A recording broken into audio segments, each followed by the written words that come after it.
Juan-o's world. My baby mama trippin', she been going through my phone. Tired of me cheating, I can't leave these hoes alone. Hella pics, hella tips on my cash out. It's like, hold up a... Ooh, what up though, y'all? How y'all living? Now, I know some of y'all done heard this story about Baby Shooter. And if you know anything about Baby Shooter, what you come to know is this guy is a bold-faced liar. Not only is he a liar, he fold cheaper than cheap lawn chairs. Matter of fact, he fold faster than them plastic chairs when a fat person sit in them. Matter of fact, he fold faster than a poker player with a bad hand. Man, he fold better than a chubby freak chick. He does a lot of folding. He does a lot of flabbergasting and flamboasting and lying as well. And that's why I had to put on different glasses for this. Now, I know you heard. And all of these guys, Compton, Ric Rock, and Hefe, they was all sad. They say, oh, man, they rode on him for a Detroit cat. That ain't what happened. And I knew when I heard this story, I knew it was a lie.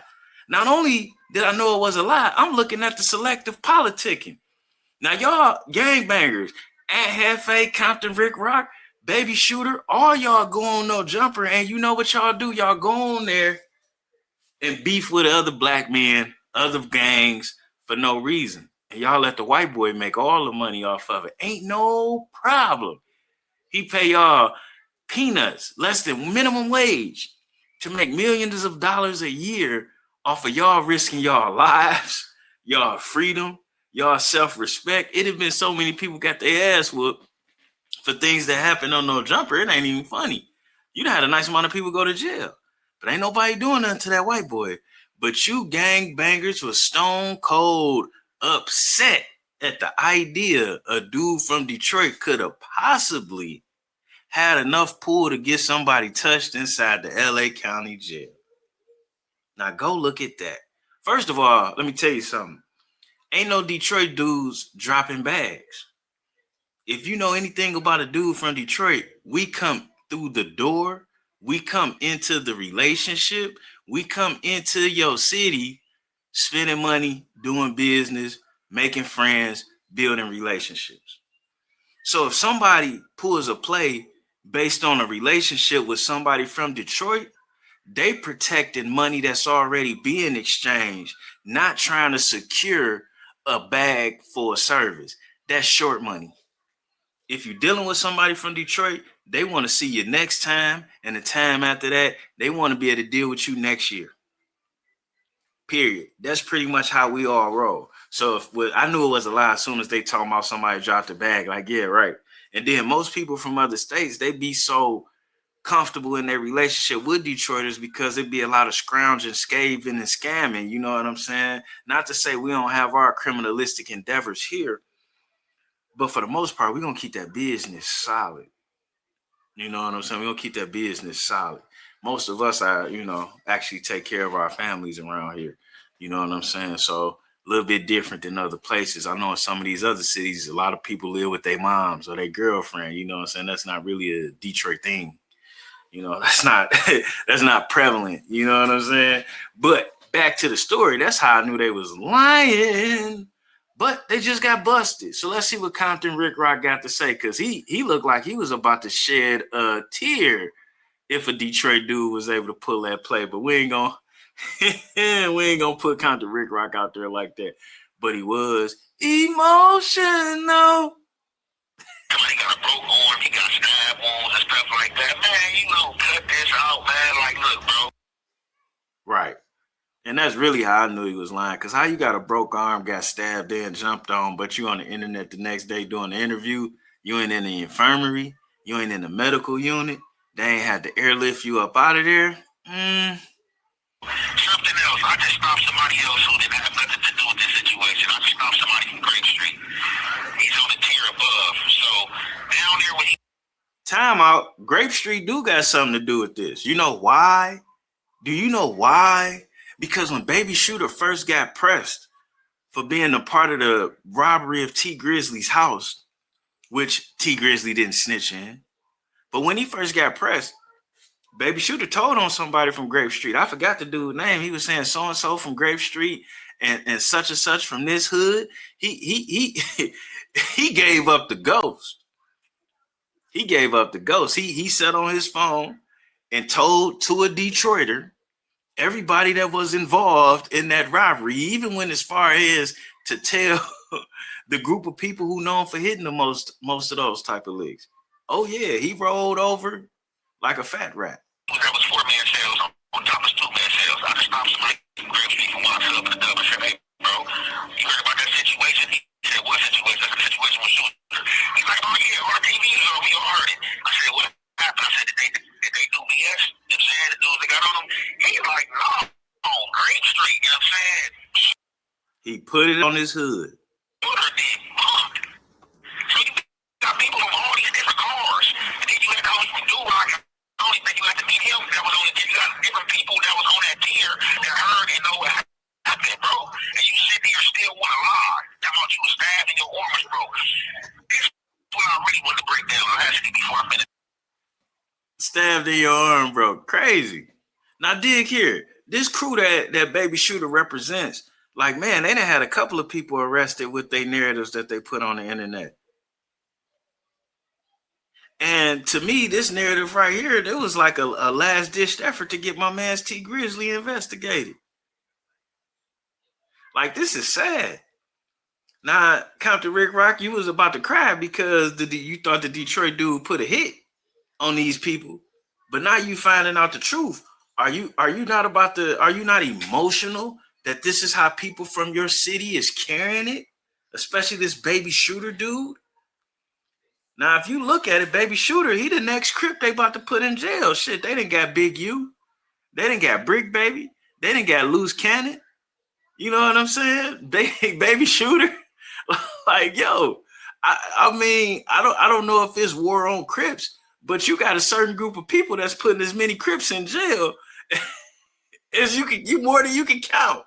And then you got more Crips lining up to be the next one to be famous and then go to jail. I'm just from the outside looking in. I ain't even gonna pass no judgment. But how does that look to you? Because if it was appalling for a Detroit dude to be able to pull a play, how is this not appalling? How is this not, this? We need to shut the streets down. What's going on here? With this content, anybody that's been in the county jail, you know what I'm saying? Mm-hmm. Y'all know. Yeah, these other dudes, they just gonna be weird, you know what I'm saying? It don't cost you nothing to be sensible, right? This is the thing, right? He called the police to get him out the cell. The police were doing a walk, doing they 30-minute routinely walk. He tell the police. Uh-oh, are you saying he called the police to get him out of cell? He didn't run his fades? But he was just in that interview like he did? So not only did he lie about getting messed up, he didn't even run his fades. Oh, man. But see, I knew everybody should have known this story was crappy because look here.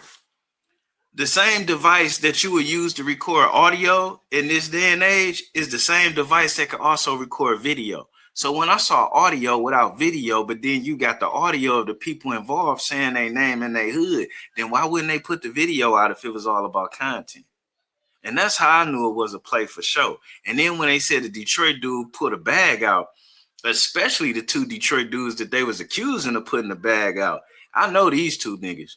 You could make some money with them, but they ain't giving you shit. They ain't giving you shit. I ain't gonna call them cheap. I'm just gonna say they're less ostentatious when it comes to putting some money in somebody else's hand, unless it's business. And that's to be respected. Both of these guys you can make a lot of money with, but they ain't giving you shit. I can guarantee you that. No way, no how. Not them two niggas. I know that shit. Not them two. Hey, I can't be in this cell. These niggas tripping. I gotta get up out this cell. The police thought he was playing. They said the police started laughing. Like, what? He's like, oh, no, I'm not playing. I'm dead. I'm trying to get me out the cell. They tripping. Oh, they trying to kill me.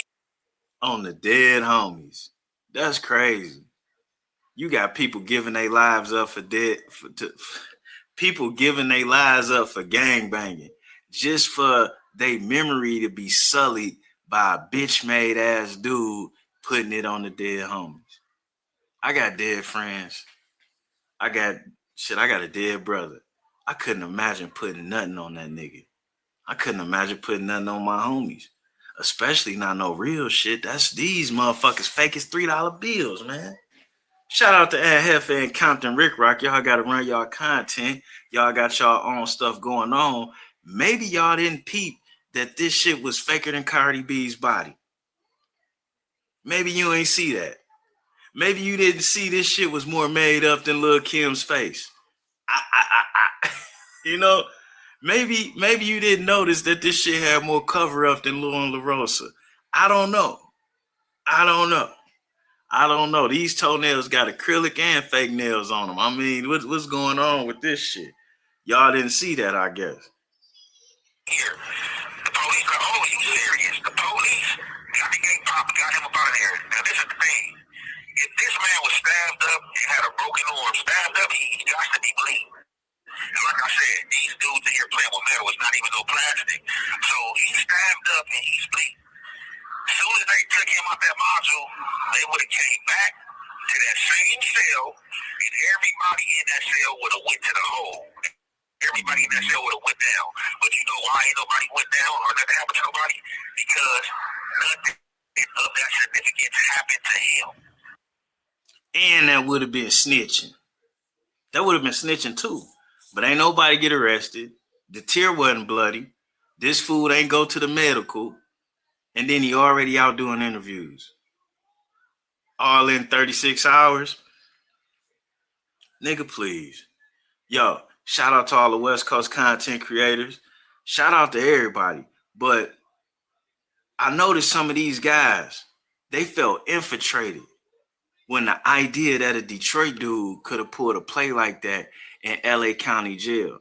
And I just want you California dudes to know, us as black people in the rest of the world, we feel infiltrated when y'all allow a white person to make millions of dollars instigating gang violence in between y'all. And so many of y'all, we seen more gangbangers go to jail off being connected to No Jumper than we ever seen on the news. How about that? We watching the exposers bring down more Crips than the gang unit. We watching more Crips snitch on themselves for a spot on No Jumper than we ever seen. But it's okay to sell your soul to the white dude. But it's totally against the law to put in some work for a black man that you do business with.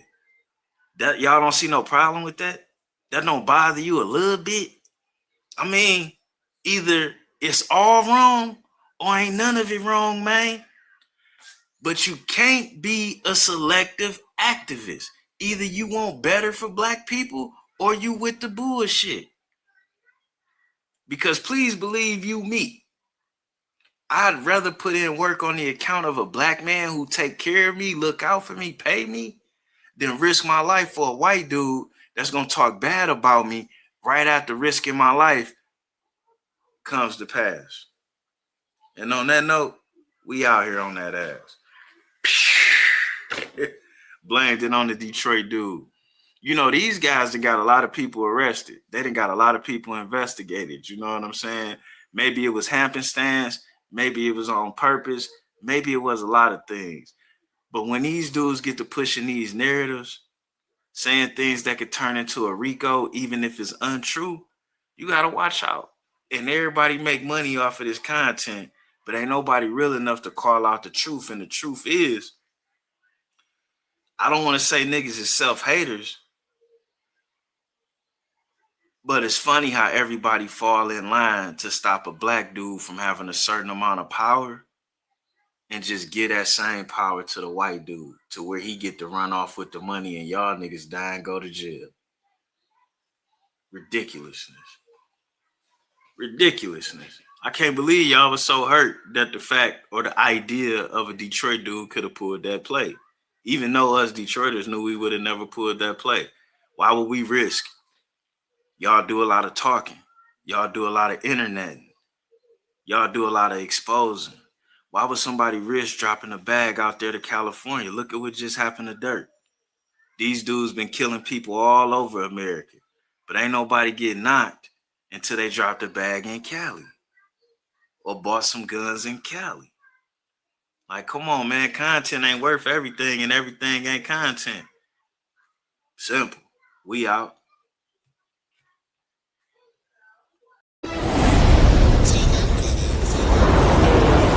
Juan-o's. My baby mama trippin', she been going through my phone. Tired of me cheating, I can't leave these hoes.